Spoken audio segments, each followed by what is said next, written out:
Cido, bom dia, seja bem-vindo. Estamos começando agora. Pessoal, muito bom dia. São Bom dia, Tarcísio. 7h38. Bom dia, Cido. Da quinta-feira, estou começando a gravação da aula para que todo mundo tenha acesso a ela posteriormente. Hoje, Andréia também seja bem-vinda. Hoje nós damos nós encerramos o nosso conteúdo de direito ambiental analisando os crimes ambientais. Nós tínhamos uma programação inicial de termos aula até semana que vem.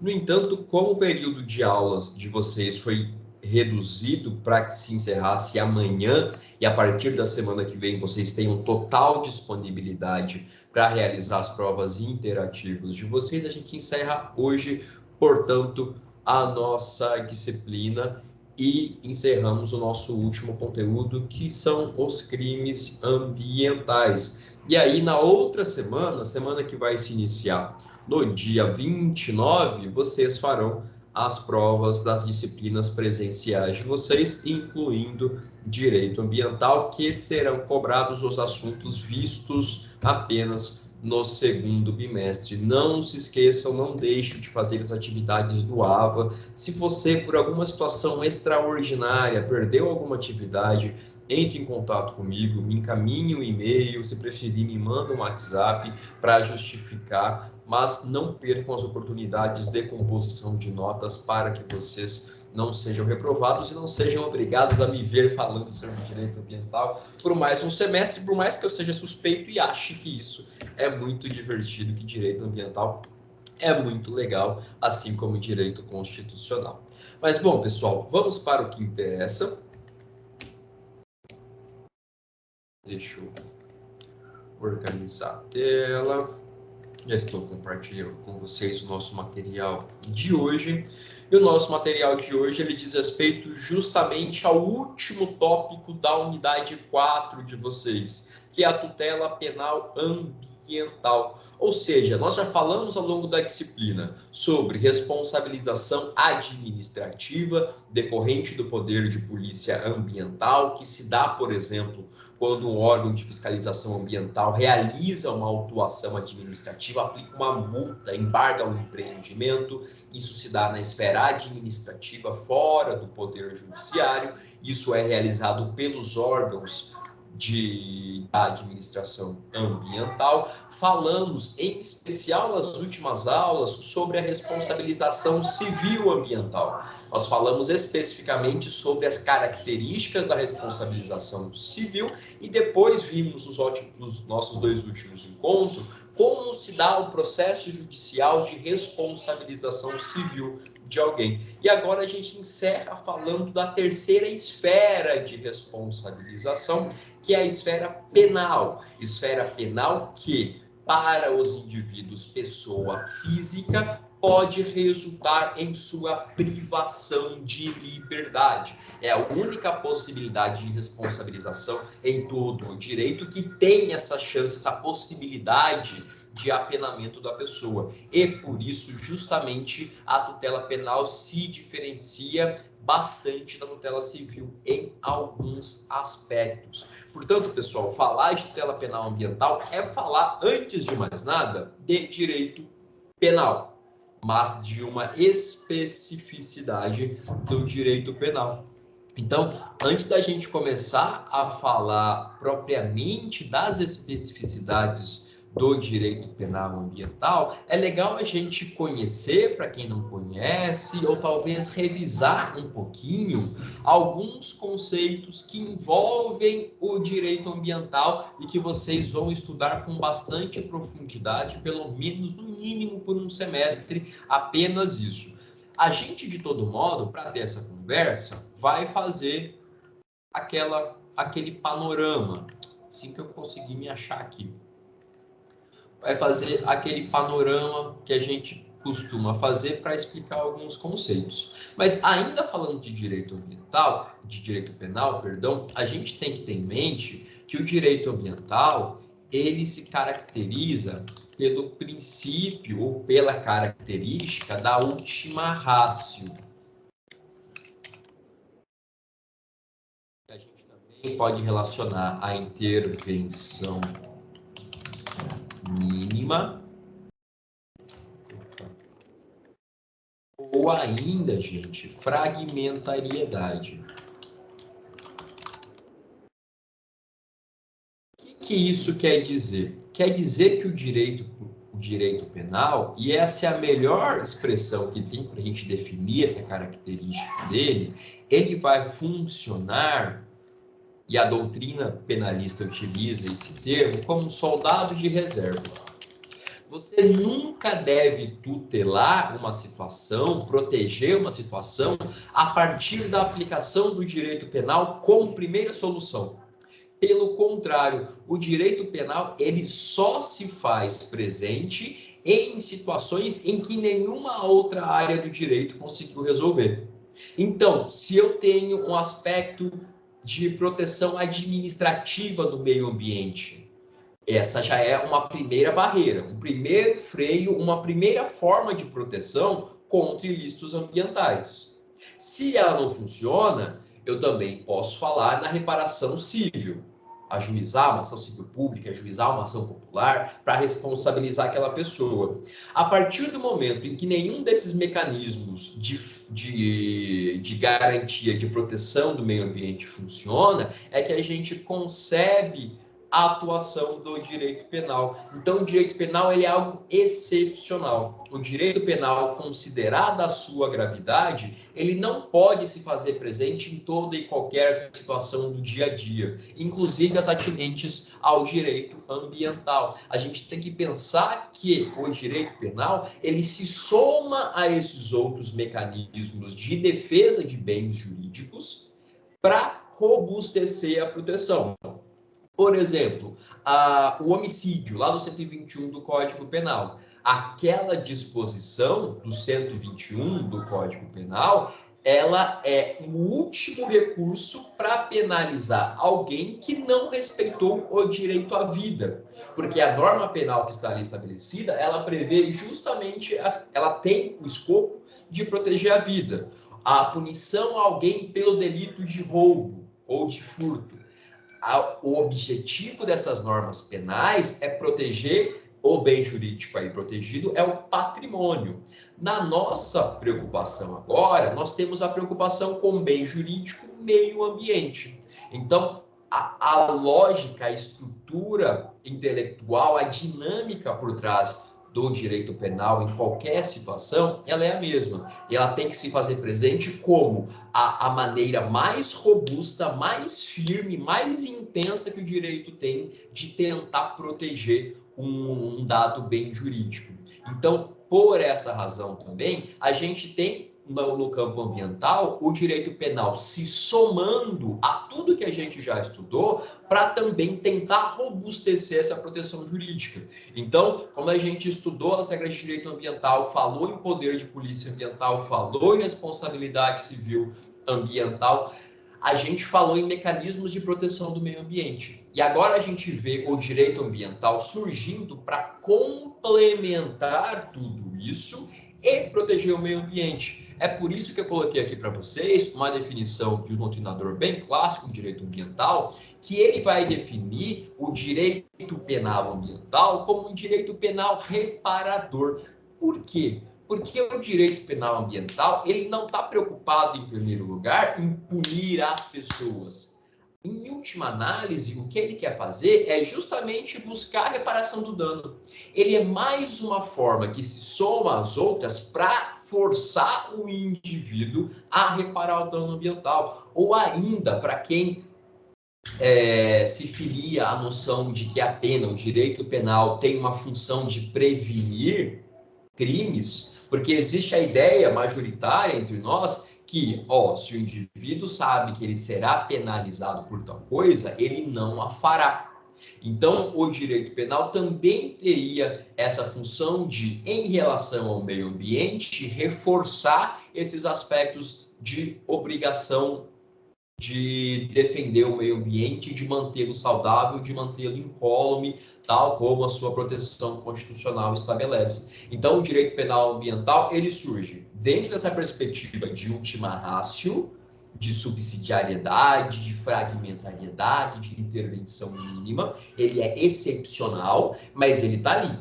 Ele está ali pronto para ser aplicado quando uma ação tão grave chega a ser praticada em relação a um recurso natural, ao meio ambiente, enquanto bem jurídico tutelado pelas normas penais. Então, a dinâmica geral do direito ambiental, e vocês vão estudar isso, todo o Código Penal, toda a estrutura do direito penal, ela tem essa perspectiva. O direito penal, ele nunca é a primeira forma de dar solução, ele é sempre a última forma. Por isso, a última ratio, o meu ultimato, minha última possibilidade de defender, de sancionar alguém.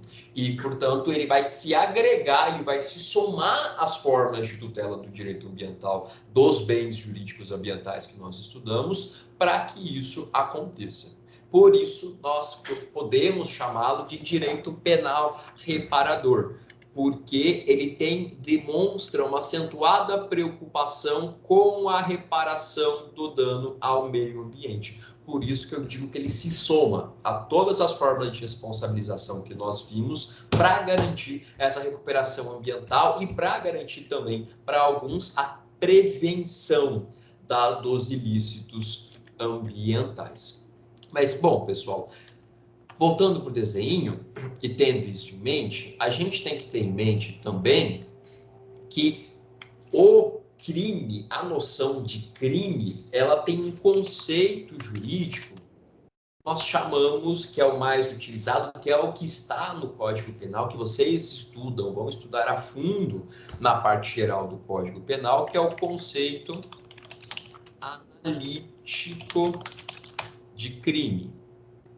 Para o conceito analítico de crime, o crime é, e aqui linhas muito gerais, fazendo um sobrevoo no que vocês vão estudar especificamente, mas também já dando elementos para que a gente consiga compreender direito penal ambiental.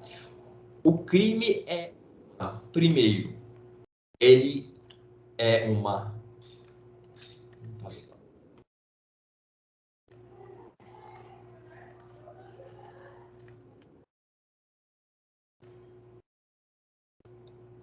uma conduta humana, que pode ser uma ação ou pode ser uma omissão típica. O que eu quero dizer isso? Esses dois elementos são importantes, vocês vão estudar isso em direito penal a fundo, mas eu estou falando de uma conduta que também é típica. Típica por quê? Porque é uma conduta que está prevista exatamente em um tipo penal. A norma penal incriminadora, ela tem justamente esse nome, tipo. Então, o homicídio, ele é um tipo penal. O furto é um tipo penal. O dano, o estupro, a corrupção, cada uma dessas condutas está prevista de maneira muito bem delimitada e de acordo com verbos específicos na legislação penal. Então, por exemplo, para que vocês tenham, se vocês ainda não viram, para que vocês tenham em mente, roubo.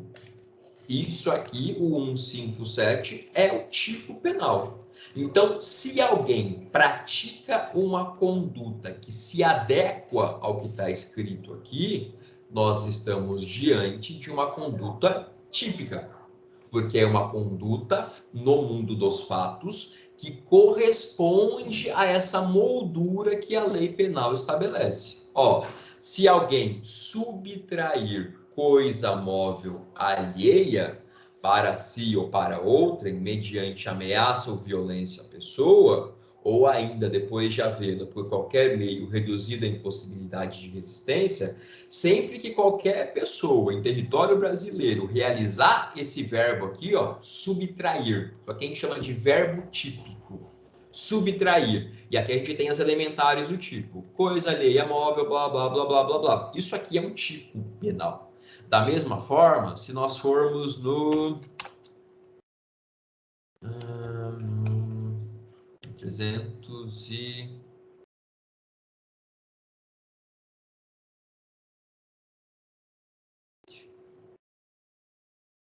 317. Delito de corrupção passiva. É aquele que o servidor público pratica a corrupção.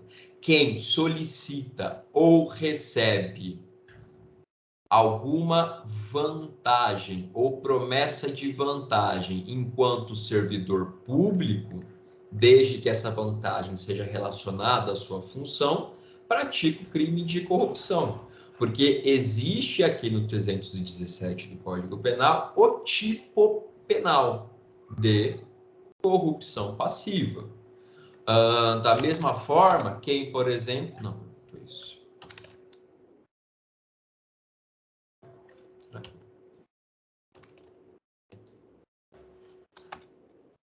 Se você falsifica um documento, a mesma coisa.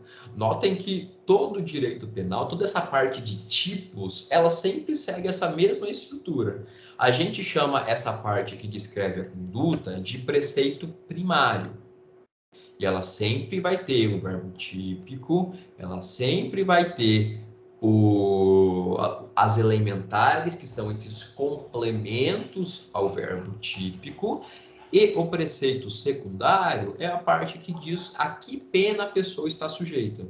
Então, se dentro do território brasileiro uma pessoa qualquer falsificar, no todo ou em parte, documento público ou alterar um documento verdadeiro, ela está sujeita à pena de reclusão, privação de liberdade, por um período de 2 a 6 anos. Então, o que o Código Penal faz para vocês, do artigo 121 até o artigo 300 e cacetada, é apenas descrever uma série de tipos penais.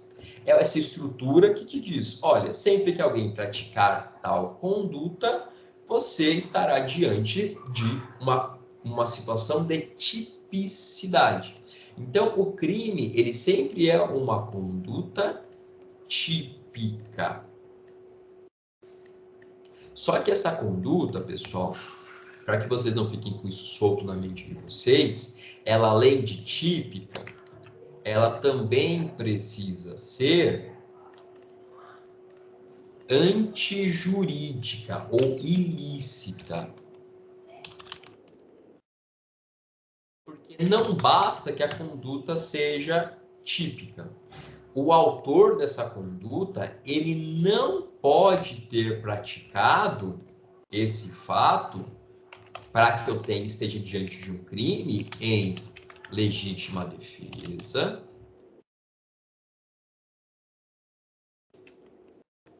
estado de necessidade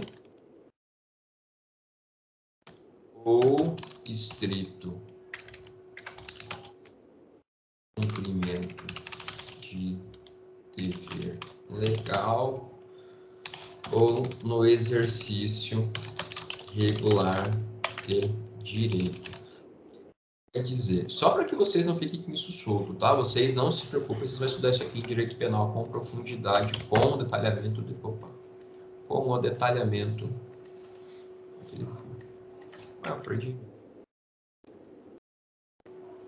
Se, por exemplo, eu pratico a conduta típica de matar alguém, que é o 121 do Código Penal, eu pratiquei uma conduta típica, certo?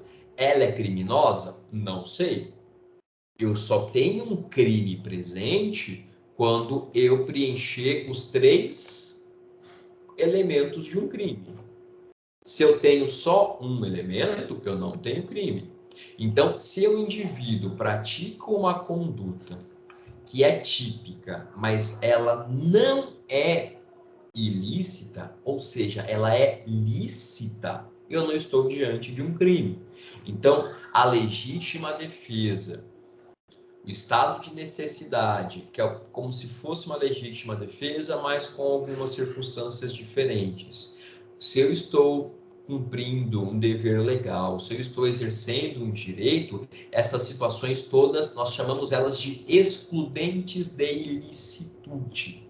Porque, por mais que eu pratique uma conduta típica, essa conduta não se torna crime. É por isso que se numa briga de bar, os fulano e ciclano estão lá em vias de fato, um acaba tirando, sacando a arma e matando o outro, se eu estou numa situação de legítima defesa, eu tenho uma conduta típica, porque alguém matou outra pessoa. No entanto, a aplicação do conceito de crime pode ser afastado. Mas isso não nos interessa agora propriamente em direito ambiental. Eu quero que vocês tenham essa noção do que é um tipo bem estabelecido. E a gente também tem, por fim, como último elemento, essa conduta, além de típica e antijurídica, ela precisa ser culpável. Ou seja, o indivíduo que pratica o crime, primeira coisa, ele precisa ter imputabilidade penal. Ou seja, ele precisa ser maior de idade e ele não pode ter alguma condição psicológica que impeça que ele tenha também ciência da ilicitude. Porque, por exemplo, se eu tenho um indivíduo que é esquizofrênico, ele está em surto e ele pratica um crime contra alguém, esse indivíduo ele não pratica crime. Ele vai estar sujeito a ficar preso em um hospital psiquiátrico. Mas crime propriamente, isso ele não pratica, ele está sujeito a outras naturezas de sanção. Então, a ser imputável, ser maior de idade, se eu pratico uma conduta típica e antijurídica, mas eu sou menor de idade, eu também não pratiquei crime. Eu pratiquei um ato infracional sujeito à reprimenda nos moldes do ECA, do Estatuto da Criança e do Adolescente. Então, ser imputável é justamente ter consciência da ilicitude daquilo que eu estou fazendo e também ser maior de idade. Por isso que a gente fala que a imputabilidade penal, ela é regida pelo critério biopsicológico, biológico, pela idade e psicológico, se eu tenho consciência daquilo. E também eu posso estar diante da situação de exigibilidade de conduta diversa. Era exigível que o indivíduo, na hora tal, na situação tal, praticasse uma conduta diferente da que ele praticou? Porque existem situações, pessoal, por exemplo, uma coação moral irresistível. Você está numa situação bem caricata. Você está na frente de um prédio qualquer, em Campo Grande, Mato Grosso do Sul, chega uma pessoa para você e te dá um controle, um botão. E fala, olha, eu tô com a sua filha sequestrada aqui, tá aqui, ó, tô te mostrando o vídeo dela. Ela foi sequestrada e tem uma arma na cabeça dela. O negócio é o seguinte, ou você aperta esse botão e esse botão vai explodir esse prédio, ou eu vou dar um tiro na cabeça da sua filha. Em situações, essa é uma caricatura, é algo bem dramático, mas em situações como essa, o próprio direito penal vai falar, olha, não tinha como eu exigir conduta diversa dessa pessoa. Era esperado que ela salvasse a própria filha. Eu não vou exigir que uma pessoa sacrifique seu filho ou um ente querido seu.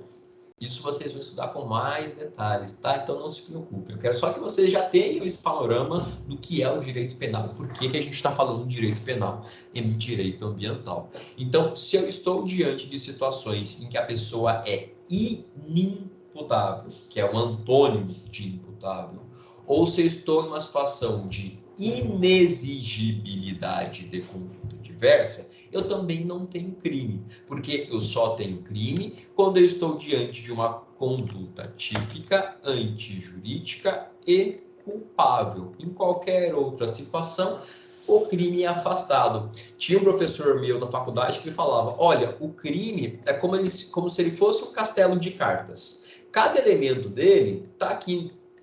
Cada elemento dele está aqui se juntando. Se você tira um, não é mais crime. Se algum do elemento do crime não está presente, pode ser qualquer outra coisa, pode ser um ilícito civil, mas não é crime. Mas notem como a própria definição do que é crime, ela é bastante analítica, ela é bastante rígida.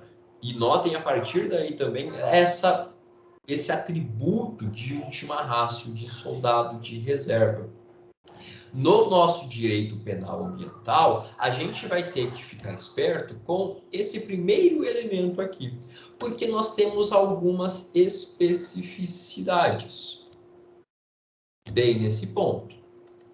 Primeiro, a conduta. A conduta no direito penal ambiental e exclusivamente no direito penal ambiental pode ser de pessoa jurídica. Isso só existe no direito penal ambiental. Outra situação também com a qual nós temos que ficar espertos é que os nossos tipos penais, eles estão previstos em uma lei específica. Os tipos penais, eles não estão no Código Penal para o direito ambiental. Eles estão, em sua imensa maioria, na Lei de Crimes Ambientais, na Lei 9.605 de 98, pessoal. Então, se a gente for destacar duas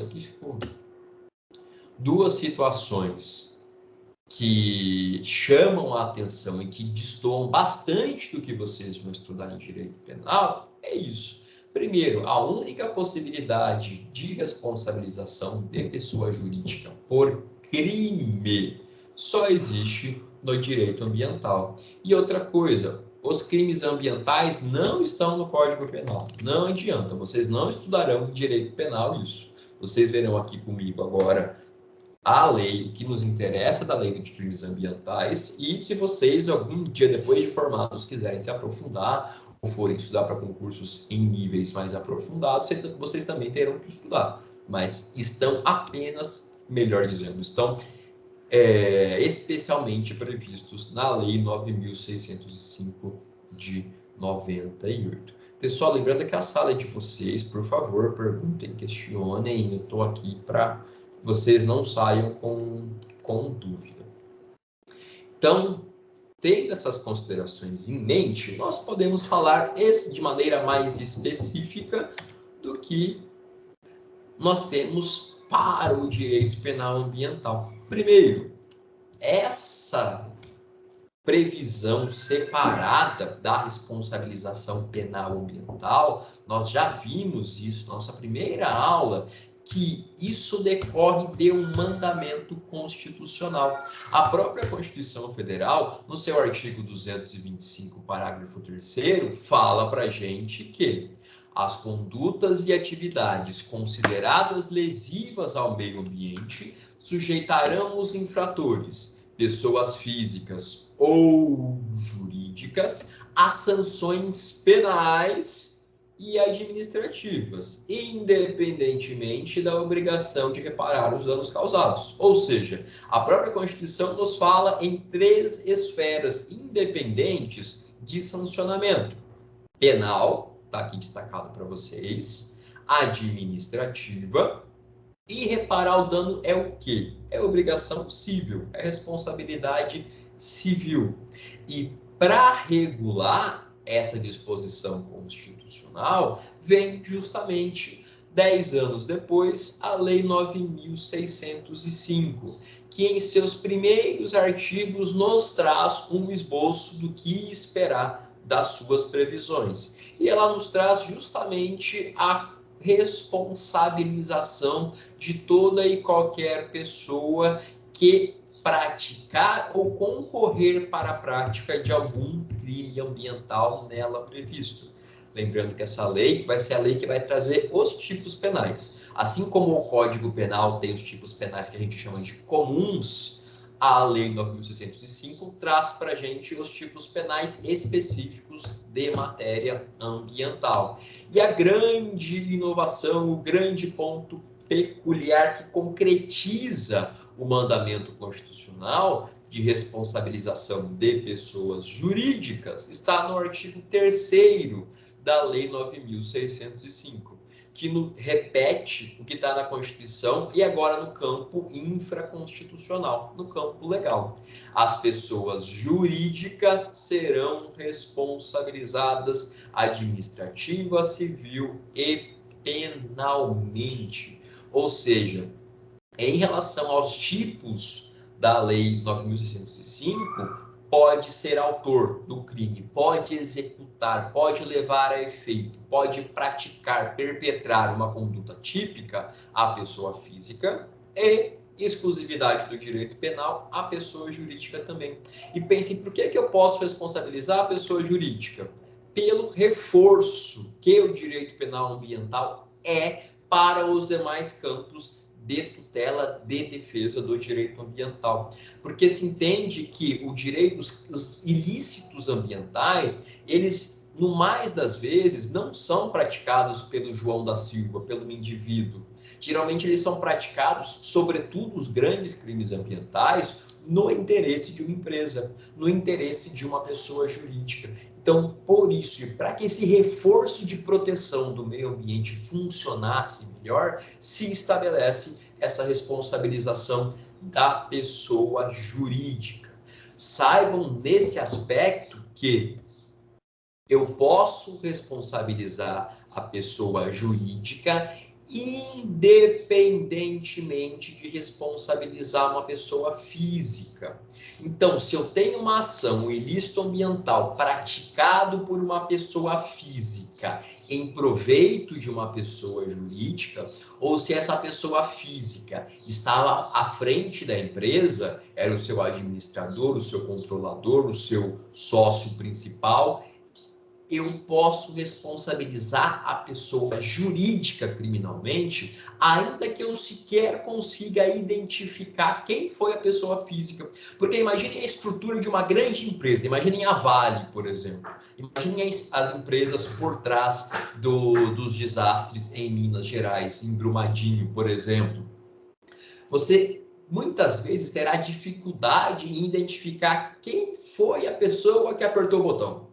Quem foi a pessoa que se omitiu e tendo essa omissão, tendo resultado em um crime? Às vezes é muito difícil. Então, por isso, hoje, pessoal, isso é muito recente, é uma coisa de 2, 3 anos para cá, eu não preciso apontar uma pessoa física para que a pessoa jurídica seja responsabilizada.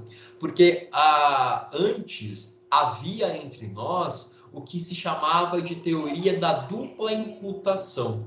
Isso quer dizer que eu nunca poderia processar criminalmente uma pessoa jurídica sem processar em conjunto a pessoa física que praticou aquele verbo típico. Porque pensem comigo, pessoa jurídica não pratica verbo penal. Pessoa jurídica não pratica nenhum verbo, porque ela é uma ficção, ela é uma abstração. Se todos nós agora saímos da aula e formos para o cartório criar uma pessoa jurídica, ela está existindo. Agora, quem põe fogo na floresta? É a pessoa jurídica ou é o Guilherme? Ou é o Marcelo, a Vanessa, o Cido, o André e o meu xará, o Guilherme também? É um de nós que vai fazer isso. É a pessoa física que pratica o verbo típico. Só que hoje a jurisprudência diz, olha, ainda que eu não consiga identificar quem exatamente é a pessoa física que praticou aquele verbo típico, eu posso responsabilizar a pessoa jurídica. Então, hoje, eu não mais preciso das duas pessoas, da jurídica e da física. Eu posso processar apenas a pessoa jurídica. Tem um ilícito ambiental, tem um crime ambiental que favoreceu a pessoa jurídica tal e que houve envolvimento, ações dessa pessoa jurídica demonstram o envolvimento dela na prática do crime. Posso processar criminalmente ela independentemente de apontar a pessoa física? Sim, hoje eu posso. Há 2, 3 anos isso não era possível. Você precisava das duas pessoas. E aí, pessoal, a gente também tem a discussão e a pessoa jurídica de direito público. Ó, eu coloquei para vocês o link que está aqui. que tem um artigo muito bom do pessoal da Procuradoria do Estado de São Paulo, justamente que eles defendem, eles enquanto advogados públicos, eles são justamente advogados do município de São Paulo, do estado de São Paulo, e eles vão defender, e de acordo com 3 argumentos, por que a pessoa jurídica de direito público não deve responder? Porque quando eu falo de pessoa jurídica de direito público, eu não falo da grande empresa, não falo da Vale, não falo da mineradora, eu não falo do empreendimento de agropecuária. Eu falo do IBAMA, da União, do Estado de Mato Grosso do Sul. E aí, o argumento mais forte que nós temos em relação a isso é que está aqui, ó. As penas não fazem muito sentido, porque se eu obrigo que, por exemplo, o Estado de Mato Grosso do Sul pague como condenação ambiental uma multa e e essa pena dele será executada no âmbito estadual, o Estado de Mato Grosso do Sul vai pagar o Estado de Mato Grosso do Sul e só. Então, não faz muito sentido. Então, esse é um ponto que nós já estamos conversando há algum tempo. Marcelo, pode falar, por favor. Professor, nesse caso de penas as pessoas do direito público, entrariam as estatais ou nesse caso elas não entrariam? Seriam só esses órgãos públicos mesmo? Seria as estatais, você quer dizer empresa pública, sociedade de economia mista, Petrobras? Nível Petrobras, assim, Petrobras ou até outras empresas estatais, Eletrobras, alguma coisa do tipo. Certo. Aí é legal, Marcelo, e sua pergunta é muito boa, que as pessoas de direito público não são todas as pessoas da administração pública. As empresas públicas e as sociedades de economia mista, como são essas estatais, elas são empresas privadas. Eu tenho a participação do poder público nelas, só que a natureza jurídica dela, isso vocês vão estudar em direito administrativo, a natureza jurídica delas é de pessoa jurídica de direito privado. De direito público, só são a administração direta, que é União, Estados, DF, municípios, e as suas autarquias. Até a fundação pública, se ela é criada por um ato que não seja lei, ela também é uma instituição privada. Então, para as estatais, Marcelo, a gente até foge dessa discussão, porque o patrimônio vai ser, em geral, o patrimônio público já misturado com o privado. Vai ser o patrimônio dos acionistas, junto com o patrimônio público. Então, essa confusão patrimonial não é tão evidente. Elas, como se caracterizam como pessoas jurídicas de direito privado, elas fogem um pouco dessa briga, embora elas tenham em sua composição pelo menos parte, pelo menos mais da metade de capital público.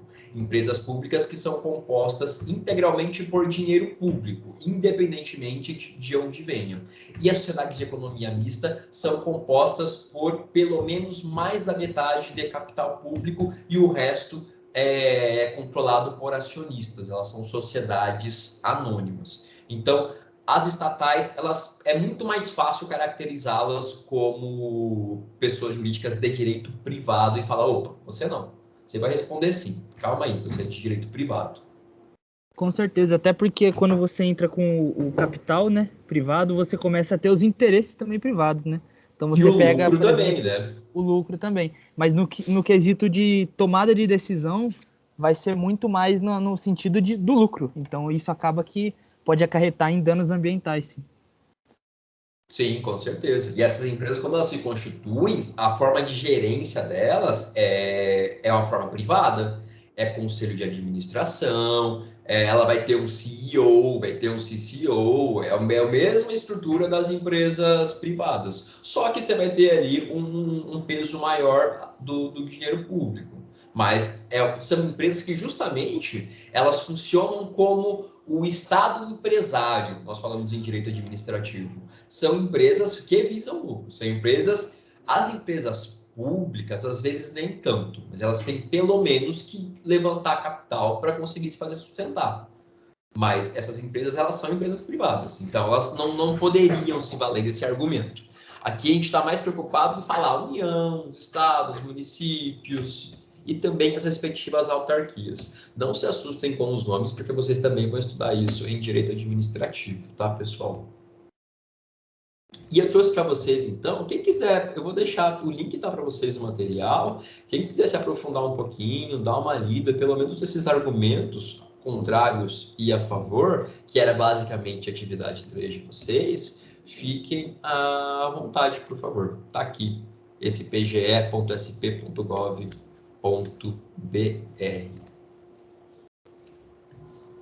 E outro ponto também que a gente tem que saber, que a gente precisa falar nele quando fala em crimes ambientais, é um negócio que chama princípio da insignificância, ou princípio da bagatela.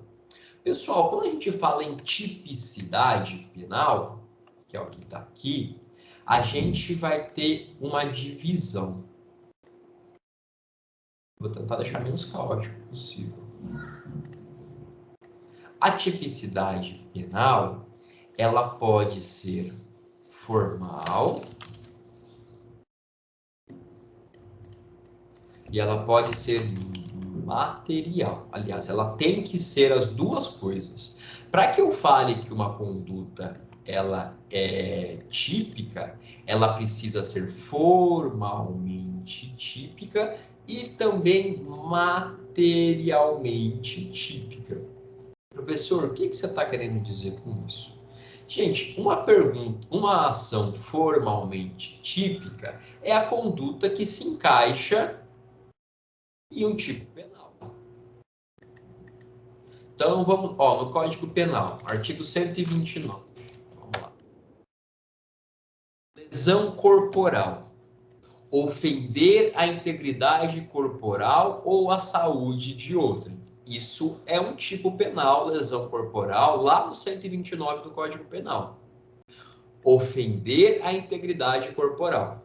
Então, se o indivíduo pega um taco de beisebol, um pedaço de madeira, um cacetete, e desce a porrada no outro e o deixa com fraturas, com hematomas, com escoriações, com traumas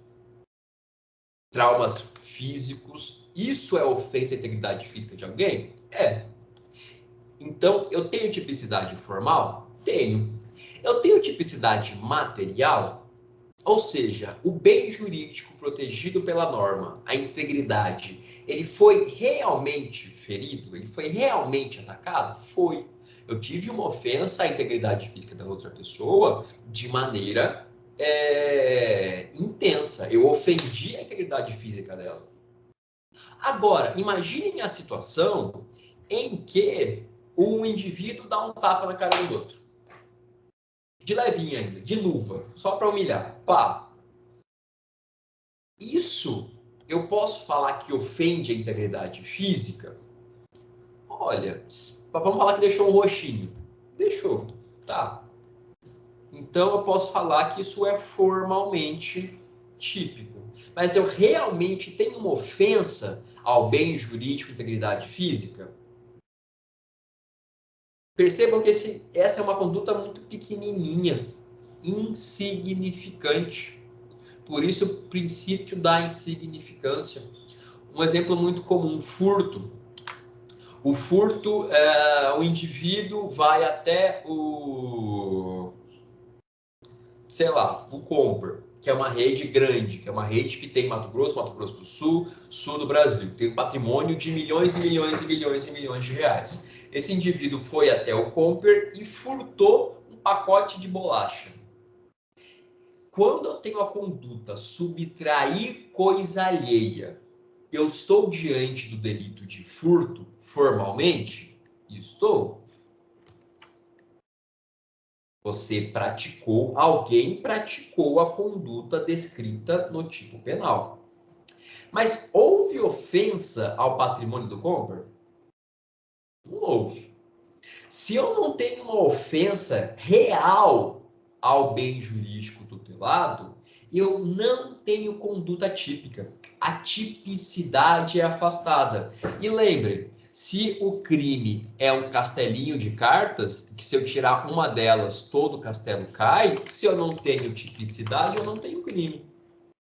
E aí, muita discussão houve na doutrina e na jurisprudência para afirmar se essa tipicidade, se esse princípio da insignificância, que reconhece que alguns crimes são insignificantes, é muito pequena a ofensa, é muito algo que não vale, que não se coaduna, sobretudo com as noções de última ratio do direito penal. É uma besteira, não vale.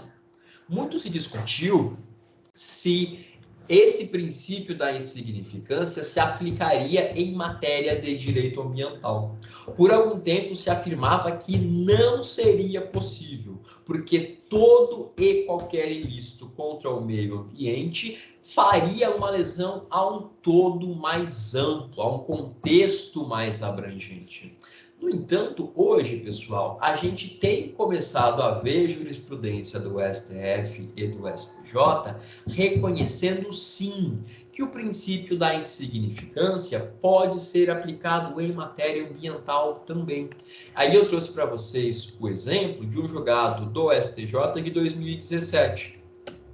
Ele fala para a gente sobre o crime do artigo 34 da Lei de Crimes Ambientais. Notem, tipo penal aqui. Primeiro tipo penal que a gente está vendo da lei. Pescar em período no qual a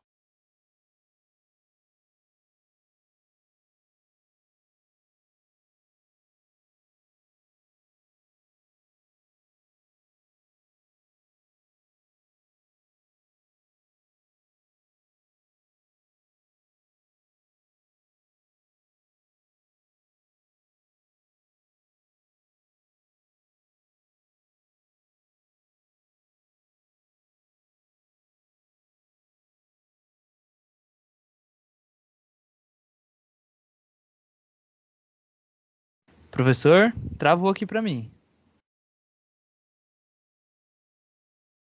Aqui também travou. Eu acho que é o dele. Aqui também.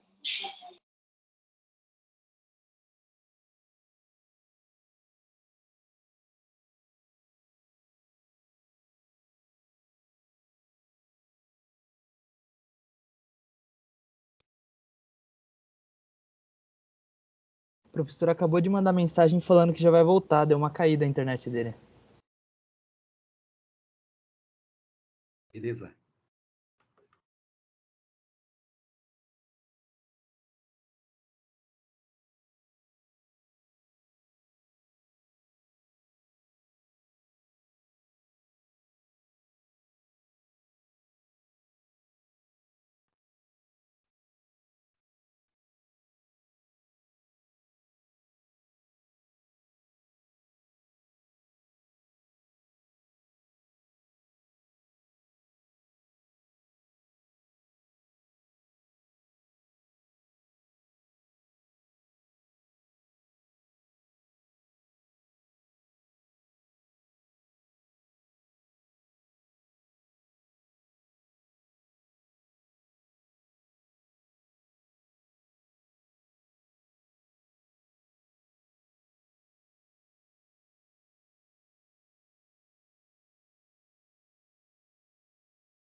Pessoal, vocês conseguem me ver? Conseguem me ouvir?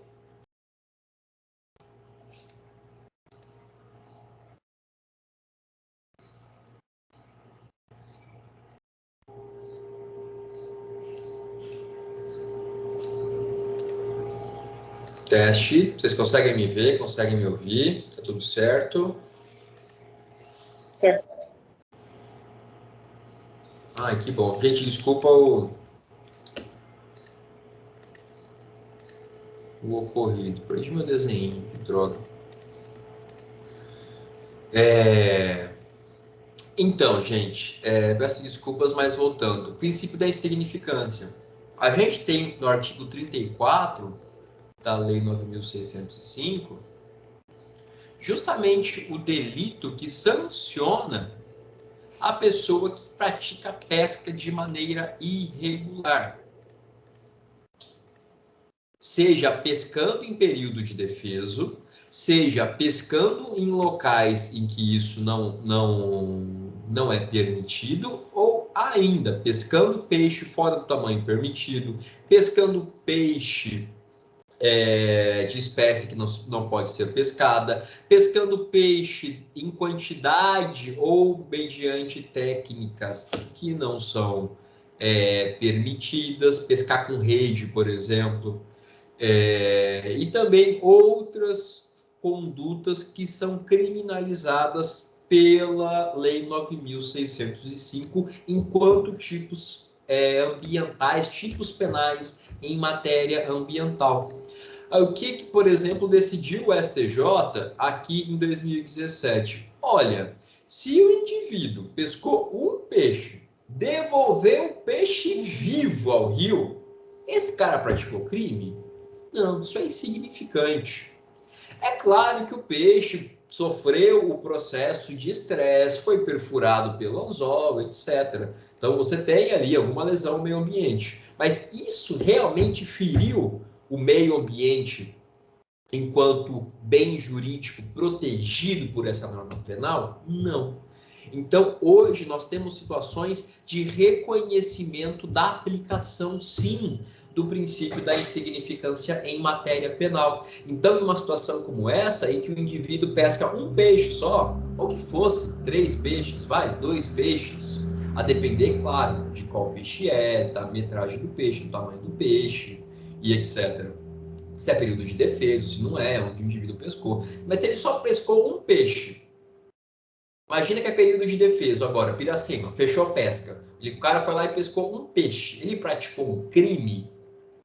Não, porque a tipicidade vai ser afastada pelo princípio da insignificância. Formalmente é crime? Formalmente é crime. Porque está aqui, justamente aqui no 34 da lei. Pescar em período no qual seja proibido. Toda e qualquer pessoa que pescar em período proibido praticou uma conduta típica, pelo menos formalmente típica. Mas materialmente típica, a materialidade da tipicidade só se faz presente quando tem uma efetiva ofensa ao bem jurídico. Se não, a gente chama de crime de bagatela. Tipo, cara, isso aí não vale, isso não foi crime, não tá valendo. É típico, mas não sejamos tão rigorosos ao ponto de, por exemplo, criminalizar a pessoa que pescou um peixe. Ou a ponto, por exemplo, de criminalizar a pessoa que furtou um pacote de bolachas ou um pote de margarina no supermercado. Essa pessoa está sujeita a outras formas de sanção. Aqui, por exemplo, o indivíduo pode estar sujeito à multa ambiental, mas crime, isso não se caracteriza por falta de tipicidade material. Se vocês pegarem um livro de direito ambiental que tenha 5, 6 anos de idade, ele vai falar para vocês que não se aplica o princípio da insignificância em crimes ambientais, tá? Mas tomem cuidado, essa posição também mudou. Assim como a dupla imputação da pessoa jurídica, antes era preciso, agora não é mais, também a aplicação do princípio da insignificância em crimes ambientais. Hoje eu posso sim aplicar e posso falar, olha, não sejamos rigorosos ao extremo. Isso aqui não é crime. Isso aqui não ofende de maneira efetiva, de maneira real, o meio ambiente. Pode falar, Marcelo, por favor. Professor, eu vi que você tinha colocado lá naqueles 3 pilares, né, que constituem um crime, né? No caso do direito ambiental, se por acaso, vou dar um exemplo hipotético aqui, a pessoa tem uma casa e tem uma seringueira na parte de trás, e a seringueira ameaça, no caso, a vida da família dela ou dela, e ela decide por cortar. Nesse caso, ela vai responder criminalmente, porque na minha cabeça, não responderia de acordo com aquilo, né, que você tinha colocado. Porém, eu ainda acredito que ela responderia, não sei, eu fico com essa dúvida. Marcelo, muito boa a sua pergunta. A gente tem... Deixa eu ver isso aqui. Nós temos uma situação aí...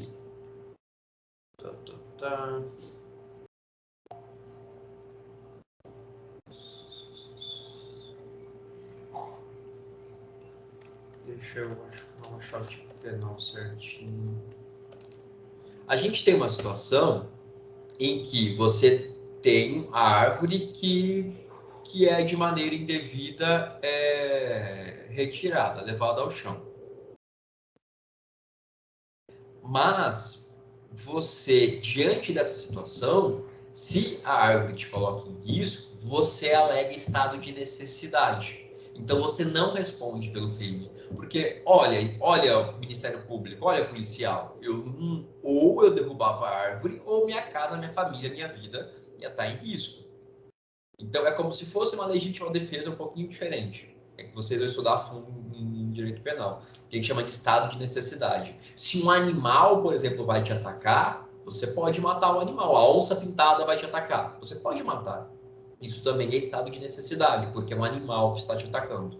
Portanto, não é legítima defesa. Em algumas situações desse tipo, a própria lei, pessoal, já diz pra gente, por exemplo, matar alguns animais. Se o indivíduo mata um animal para a própria subsistência, se o indivíduo mata um animal para proteger, por exemplo, o seu espaço, o ser humano, isso é possível, porque a própria lei de antemão já fala, olha, nessa situação você está perdoado. Nessa situação,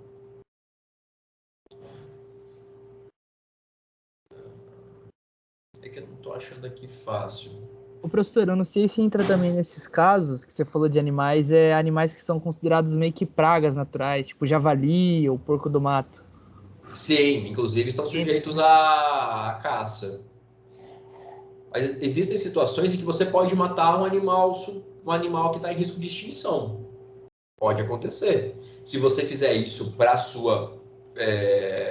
salvar a sua vida ou para sua subsistência, isso pode ser 37 da lei. Não, por exemplo, em relação aos animais, a mesma lógica que está aqui é a lógica que estrutura o crime e a lógica que você colocou em relação à árvore também. Não é crime o abate de animal quando realizado em estado de necessidade para saciar a fome do agente ou de sua família, para proteger lavouras, pomares, rebanhos de ação predatória, mas desde que você tenha autorização. E por ser nocivo o animal. Então, sei lá, imagina que você tem uma cobra raríssima, só tem 5 no mundo. A cobra tá ali na sua casa. Você mata a cobra, você vai fazer o quê? Aqui, o que a lei faz pra gente é falar, olha, existem situações aqui excludentes de ilicitude específicas para crimes ambientais. Mas da mesma forma, a gente pode falar que a situação da árvore, mesmo se ela não tiver expressamente dado em algum lugar, olha, isso é estado de necessidade. Nessa situação, Marcelo, da árvore, você por crime não responde. Então tá certo o seu raciocínio. Olha, professor, é estranho responder por crime. De fato, não responde por crime.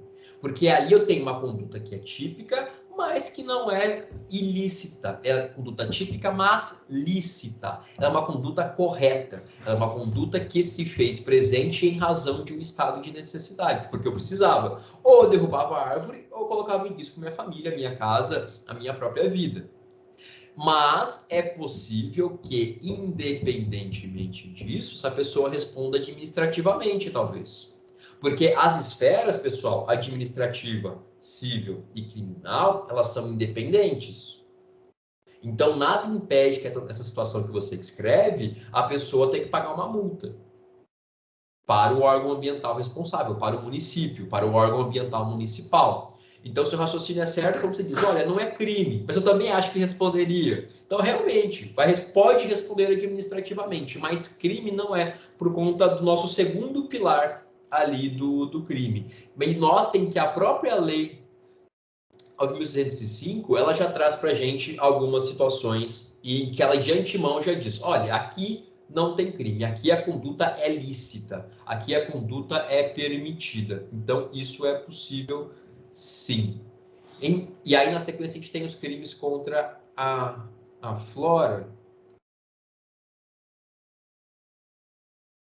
Então, mas a gente vai ter só causas de aumento, a gente não tem nada parecido em relação a plantas, a espécimes da vegetação. Mas a lógica é a mesma. Essa forma de pensar que você expôs, que a gente está conversando, que está no 37, elas são... É a mesma forma de pensar. Pratiquei a mesma estrutura de raciocínio. Pratiquei uma conduta que é lícita? Pratiquei. Ela é antijurídica? Ela é culpável? Se ela não for, crime não é. Pode ser um ilícito administrativo, pode ser que seja um ilícito civil. Agora, crime, você não vai responder.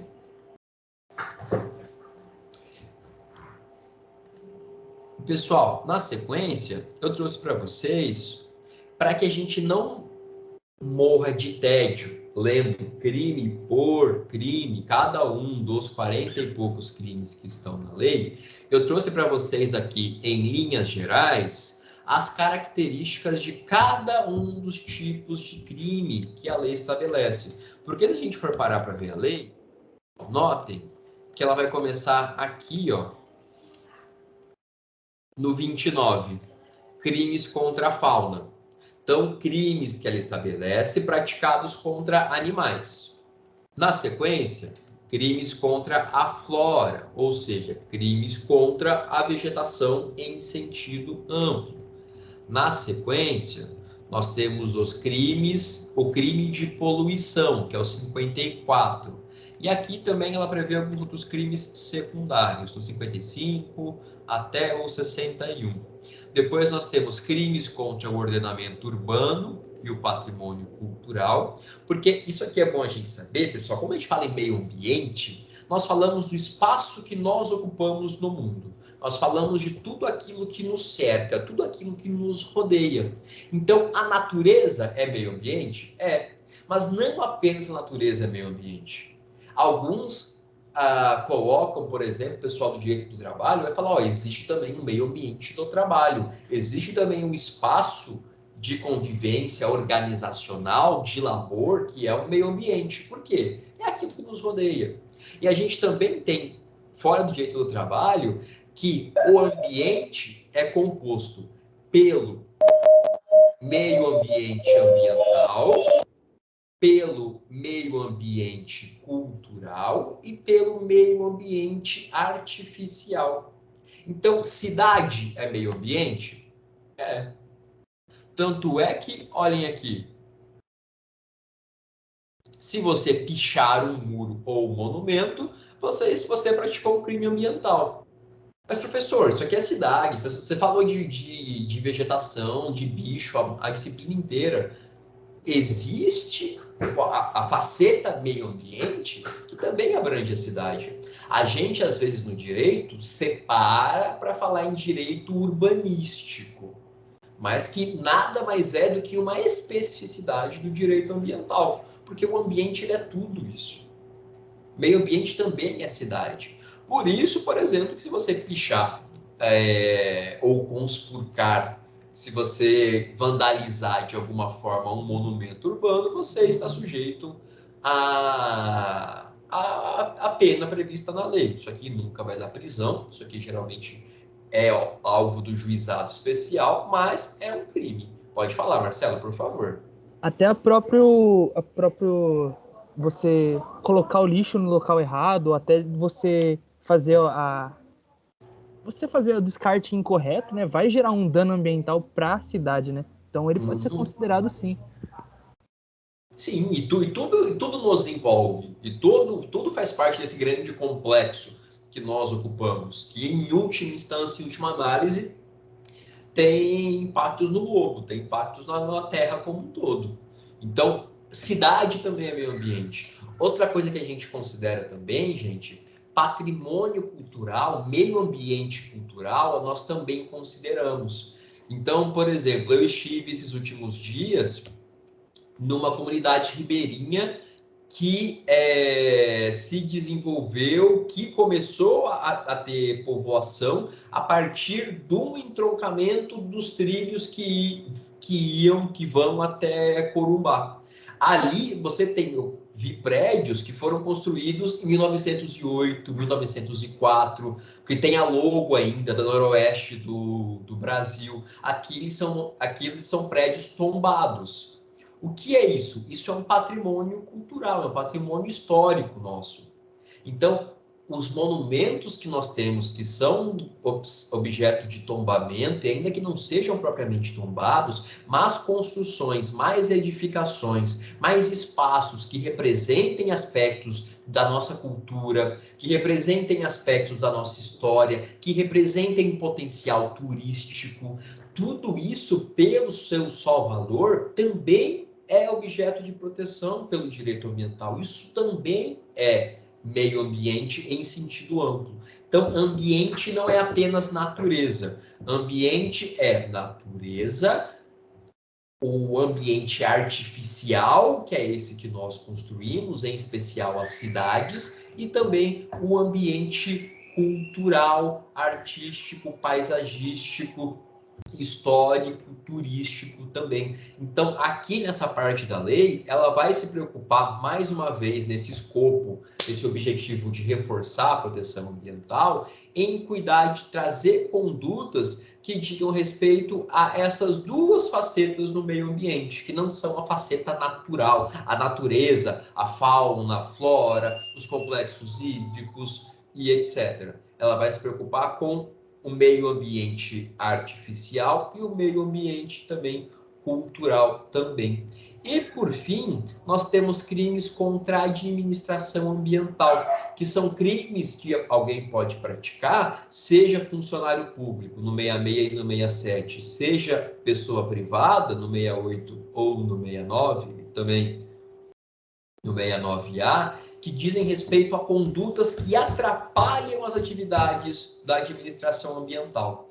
Então, condutas que acabam por impedir que os órgãos ambientais exerçam a contento, exerçam de maneira devida suas atribuições. Isso também é crime, e crimes destacados aqui na lei, na seção 5, nessa quinta categoria de crimes ambientais. Gente, eu trouxe para vocês esse sobrevoo aqui. Eu não vou torturá-los e torturá-las, fazendo com que vocês leiam cada um dos tipos penais. Ah, professor, mas eu quero estudar direito penal ambiental porque eu quero advogar nessa área. Ah, professor, eu quero fazer o concurso do IBAMA, que vai ter ano que vem. Ou, ah, professor, eu adoro ambiental. Fica de dever de casa. Curta suas férias lendo os crimes. Eu tenho até um livro que traz os detalhes especificamente de cada um dos crimes, do Luiz Regis Prado, posso compartilhar com vocês. Mas vocês não precisam agora saber cada um desses tipos, tá? Não é nosso objetivo. Vocês, em nível de graduação, não precisam disso. Só se vocês, mais para frente, por alguma razão, quiserem se aprofundar nesses temas. Mas, ó, tá aqui para vocês. Crimes contra a fauna, 29 a 37 da lei, protegem conjunto de animais próprios de uma região. Ou a própria estruturação dos crimes, e também reproduzindo um pouco o que a Constituição traz no 225, ela vai ter três funções. Ela vai sancionar condutas que coloquem em risco a função ecológica dos animais. Então, a função, por exemplo, da cadeia alimentar, a questão da reprodução. Toda vez que uma função é atrapalhada por alguém, isso vai ser objeto de um sancionamento. Extinção de espécies também é uma preocupação da lei. Ela vai proibir, ela vai sancionar condutas que levem ou potencializem a extinção de alguma espécie. da mesma forma que ela também protege a fauna quando ela criminaliza os atos de crueldade contra os animais. Então, esses são vetores, são caminhos que a lei utiliza para proteger a fauna, nos crimes previstos do 29 ao 37.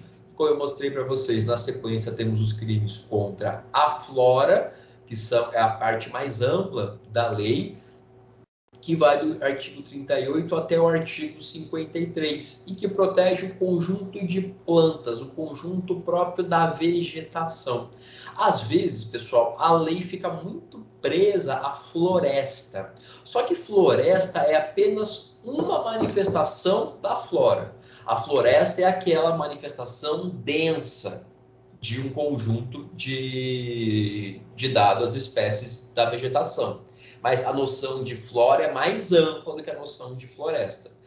Muitos dos crimes vão se preocupar só com a floresta é apenas um tipo de flora, mas a proteção de toda a flora é buscada pelos tipos penais do artigo 38 até o 53 da Lei 9.605, inclusive com a proteção especial dos espaços territoriais especialmente protegidos, por exemplo, APP, unidades de conservação. Ela também vai se preocupar com extinção de espécies da flora, porque não é só bicho, não é só fauna que se extingue, também existe a extinção de espécies da flora. Isso também é objeto de preocupação da lei. Além de, como eu acabei de falar para vocês, essa demonstração de um zelo, de um cuidado bastante intenso em relação às florestas. Mas, repito, flora é uma coisa, floresta é outra. Flora é mais amplo, floresta é mais específico. Flora é guarda-chuva, floresta é um dos pontos que estão aqui dentro. Depois, o crime de poluição, que é do artigo 54, que ele é um artigo, inclusive 54 é um artigo bastante longo, com seus vários parágrafos e incisos. Aqui, ó, que traz todas as possibilidades de sanção às pessoas que praticam poluição, com penas, inclusive, bastante variadas, a depender das características da poluição que foi praticada. Então, ele tem 3 parágrafos, ó, com 1, 2, 3 penas também, que variam de acordo com a intensidade, com a proporção da poluição que é praticada. Poluição que nós estudamos lá no comecinho da disciplina também, que tem até uma previsão legal, lá na lei da PNMA, que eu deixei para vocês 100 anos aqui, que eu nunca sei de cor, se é 85... 6938, 81. Isso aqui é década de 80, agora tá certinho. Então, a lei da PNMA, ela traz pra gente, lá no comecinho dela também, no artigo 3º, inciso 3º, um conceito do que é poluição. Aí percebam mais uma vez como as leis conversam, como existe um diálogo de fontes. A lei da PNMA, 6938, diz para a gente o que é poluição, e o artigo 54 da 9.605 nos traz um detalhamento sobre essa poluição, inclusive as sanções penais para as pessoas físicas e jurídicas que promoverem de qualquer forma a poluição, ou seja, a degradação qualificada do meio ambiente, degradação do meio ambiente por ações humanas com impactos negativos no bioma, com impacto negativo no ambiente. Em penúltimo lugar, nós temos os crimes contra o ordenamento urbano e patrimônio cultural, que a gente acabou de falar. E aqui eu coloquei para vocês justamente a noção que eu disse. O conceito de ambiente, ele tem pelo menos 3 pilares. Ambiente natural, cultural e o artificial. Então, esse conjunto de crimes aqui, ele está preocupado em defender patrimônio cultural e também o patrimônio artificial, as cidades, aquilo que a gente constrói, a ordenação do território também, aquilo que não é só a natureza, aquilo que também faz parte do nosso entorno, do ambiente que nós ocupamos e no qual nós vivemos, mas que não é a natureza. Isso também é objeto de preocupação da lei. E, por fim, os crimes contra a administração ambiental. A gente acabou de falar lá que são crimes que buscam proteger o exercício das funções dos órgãos ambientais. A função de licenciar, a função de fiscalizar, a função de levar a efeito as políticas públicas ambientais. Sempre que isso for atacado pela conduta de alguém, isso também é objeto de crime, de acordo com os tipos penais do artigo 66 até o 69 da Lei de Crimes Ambientais. E nosso último tópico de hoje, pessoal, a gente tem que saber, tá, professor, você está falando faz aulas, faz tempo que pessoa jurídica responde por crime. Tá, pessoa jurídica pode ser presa? Se a gente agora, depois da aula, for no cartório, fizer uma empresa, essa empresa pode ser presa? Não existe. Pessoa jurídica é uma abstração, pessoal. Pessoa jurídica é um faz de conta. A pessoa jurídica é uma brincadeirinha que nós, humanidade, fazemos para falar, olha, vamos fingir todos nós que existe uma outra pessoa de brincadeirinha, o nosso amigo imaginário, que realiza tais funções e que ele tem patrimônio também. E esse amigo imaginário que nós temos, ele só existe porque nós estamos reunidos. Então, esse elo, esse vínculo da nossa reunião, ele está formalizado em uma pessoa jurídica. Só que no mundo dos fatos, no mundo de carne e osso, no mundo das coisas palpáveis, tangíveis, não existe pessoa jurídica. O que pode existir é um prédio, é um carro registrado no nome desse amigo de faz de conta. Mas pessoa jurídica não existe materialmente. No mundo dos fatos, no mundo fenomênico, não há pessoa jurídica. Ela é uma brincadeira de faz de conta que toda a humanidade concordou em brincar junto. Só isso.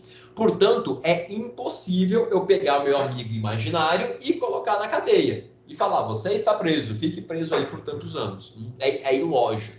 É completamente incompatível com a natureza da pessoa jurídica.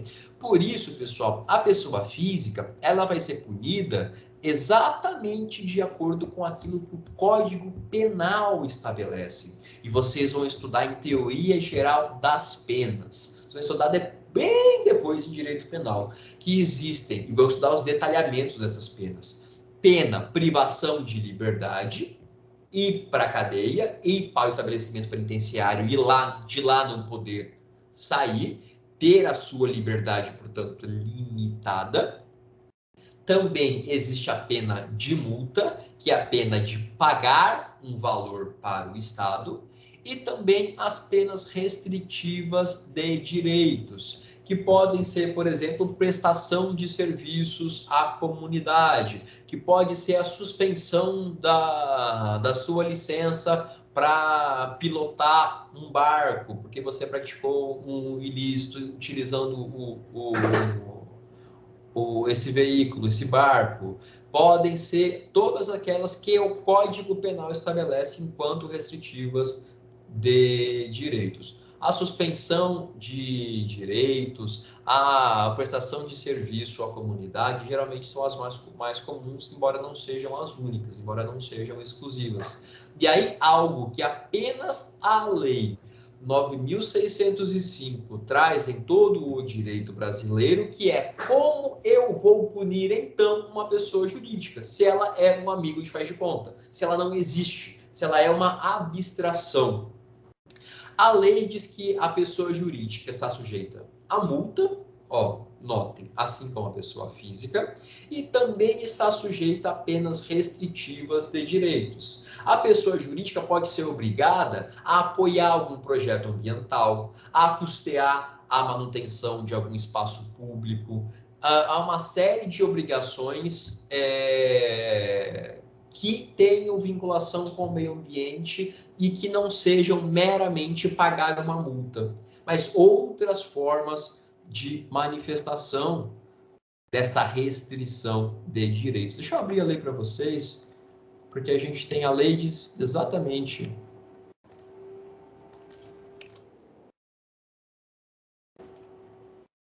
Ó, as restritivas da pessoa jurídica: suspensão da atividade, interdição temporária do estabelecimento, proibição de contratar com o poder público, aí a prestação de serviços à comunidade, que é o terceiro ponto que está aqui.